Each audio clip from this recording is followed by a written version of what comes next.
মুক্ত বিহঙ্গের মতো উড়ে বেড়ানোর শখটা হয়তো অনেক মেয়েরই থাকে। কিছু কিছু মেয়েরা পাখির মতো ডানা মেলে উঠতে পারলেও সবাই কিন্তু ঘরের মধ্যে সীমাবদ্ধই থেকে যায়। মেয়েদের বিয়ের আগের জীবনটা থাকে সীমাবদ্ধ, যেমন বাবা মায়ের হাতে। বাবা মা সবসময় বলতে থাকে, ভালোভাবে থাকো, বিয়েটা হয়ে যাক, তারপর স্বামীর সাথে ঘুরে বেরিও, দেশ বিদেশ ঘুরো, যেখানে ইচ্ছা সেখানে যেও। আসলে কি বিয়ের পর সেরকমভাবে কোথাও যাওয়া হয়, বা কোনো জায়গায় গিয়ে ঘোরা হয়, বা কোথাও মুক্ত আকাশের মতো উড়ে বেড়ানো যায়? যায় না। সংসার গোছাতে গোছাতে 2 হাত থেকে 4 হাত, 4 হাত থেকে যখন 6 হাত হয়ে যায়, তখন দেখা যায় ঘর থেকে বের হতে গেলেও বলতে হয় কোথায় যাচ্ছি। জীবনটাকে আমরা যতটা সহজ ভাবি, আদৌ এতটা সহজ না। বাস্তব জীবনটা সত্যি অনেক কঠিন আর অনেক কষ্টের। এটা পার করা অত সহজে পার করা যায় না। যে মেয়েগুলাই জীবনে কিছু একটা করতে চায়, কিছু একটা করতে পারে, হয়তো তাদের পাশের মানুষটা বন্ধুর মতো, না হয় তার ইচ্ছাশক্তিটা তার থেকে বেশি। না হলে কখনোই কিন্তু এগোনো যায় না, বা এগোতে পারাও যায় না।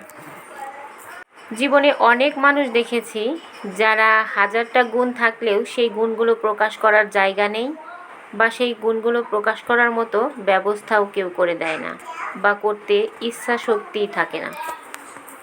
একজন মানুষ তখনই জীবনে সাফল্য পায় বা জীবনে আগাতে পারে যদি তার পাশের মানুষটা তাকে সাহস দেয় বা তাকে কিছু করার জন্য সহযোগিতা করে।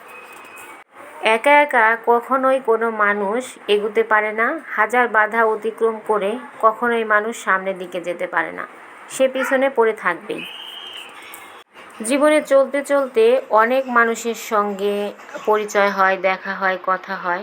তারা শুধু সাফল্যের গল্পটাই শুনতে চায়, কিন্তু সে কিভাবে সফল হলো বা কিভাবে ব্যর্থ হলো, এই গল্পগুলো কেউই শুনতে চায় না।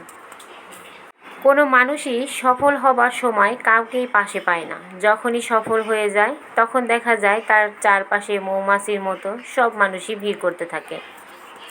এটা হয়তো মানুষের অভ্যাস, যে যখন কোনো মানুষের প্রয়োজন বা কোনো মানুষের সাহায্য দরকার, তখন কাউকেই পাওয়া যায় না, তখন কাউকেই পাশে পাওয়া যায় না, সাথেও থাকে না কেউ। অথচ যখন কষ্ট করে সাফল্যের মুখ দেখা যায়, তখন জ্ঞান দেওয়ার লোকের অভাব হয় না।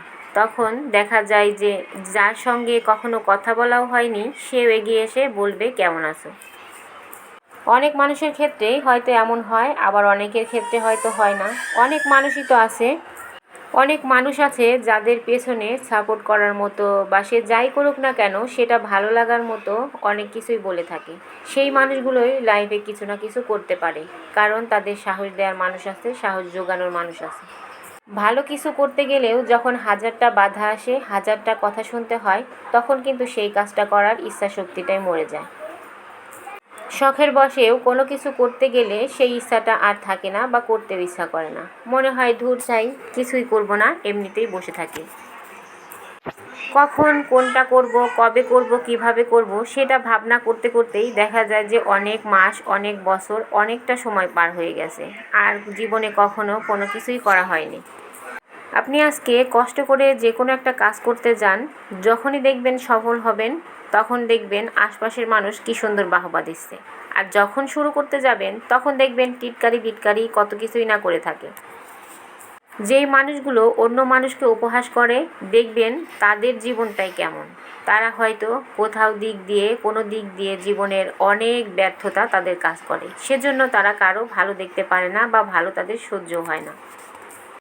পৃথিবীতে অনেক মানুষ আছে যারা মানুষের ভালো দেখে সহ্য হয় না, বা ভালো কিছু সহ্য করতেই পারে না, কারণ তাদের জীবনটাই ব্যর্থতায় ভরা। তারা মানুষের জীবনের একটা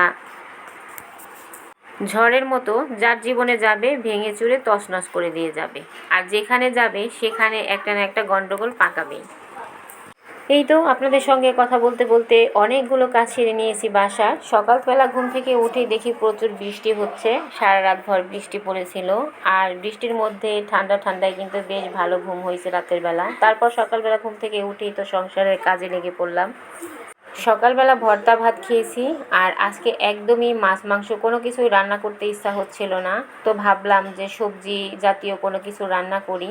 আর এই তো সেগুলোই কেটে ধুয়ে বেছে নিয়েছি, আর এখন হচ্ছে রান্না করে নিতেছি। বাইরে কিন্তু ঝিরঝির করে বৃষ্টি পড়ছেই সারাদিন ভর। ঘরের মধ্যে বৃষ্টির দিনে বাহিরে তো আমাদের এমনিতেই কোনো কাজ থাকে না, তারপর বৃষ্টিতে তো আর বেরই হওয়া হয় না। তো ঘরের মধ্যেই যা করি সেটাই আপনাদের সঙ্গে শেয়ার করি, আর এগুলো শেয়ার করতে আমার ভালো লাগে, হয়তো অনেকের কাছেই ভালো লাগে না। আর এই তো আমার ভালো লাগা থেকে আমি এই কাজটা করি, তো আমার ভালো লাগে সেটাই ভালো। অন্যের ভালো দেখতে গেলে কিন্তু আর এই কাজটা করা হবে না। আর এই তো এদিকে রান্নাটা করাও হয়ে গেছে। তো আজকে হচ্ছে একদম নিরামিষ রান্না করেছিলাম। এখানে হচ্ছে মূলার শাক আর হচ্ছে বটবুটি ভাজি। আমার কাছে মাছ মাংসের থেকে এই ভর্তা ভাজি এগুলো খেতেই বেশি ভালো লাগে, তো সেটাই এখানে রান্না করে নিয়েছি। আর আজকে কিন্তু বেশ মজা করে খেয়েছিলাম। তো গরম ভাতের সঙ্গে মূলা শাক এটা খেতে কিন্তু ভীষণ মজার একটা তরকারি। তো খাওয়া দাওয়া শেষ করে এখানে বাসার মধ্যে বসেই আছি। আর এই যে আমার দুষ্টু বুড়িটা হচ্ছে, সে বায়না ধরেছে দোলনায় চড়বে। আমার বাসাটা যদিও ছোট, এখানে দোলনা বাঁধার মতো স্পেস নাই, সেজন্য আর দোলনা কেনাও হয় না, বাবুকে আর দোলনা কিনে দেওয়া হয়নি। তো এখানে হচ্ছে আমি এখানে একটা কাপড় দিয়ে ওকে দোলনার মতো বেঁধে দিয়েছিলাম, আর সে এখানে চড়ে বেশ মজা পাচ্ছিল। আর আমার বুড়িটা হচ্ছে একেবারেই দুষ্টু বুড়ি, সে সারাক্ষণ শুধু দুষ্টামি করে, সবাই ওর জন্য মাশাল্লাহ বলে যাবেন। তো ওর সঙ্গে কিছুক্ষণ খেলাধুলা করে এখানে হচ্ছে রাতের বেলা ফুচকা নিয়ে এসেছিলো, তো সেটাই এখানে বানিয়ে নিলাম। এই যে ফুচকাটা খেতে ভালো ছিল, কিন্তু টকটা একদমই ভালো ছিল না। তো সবাই ভালো থাকবেন, আল্লাহ হাফেজ।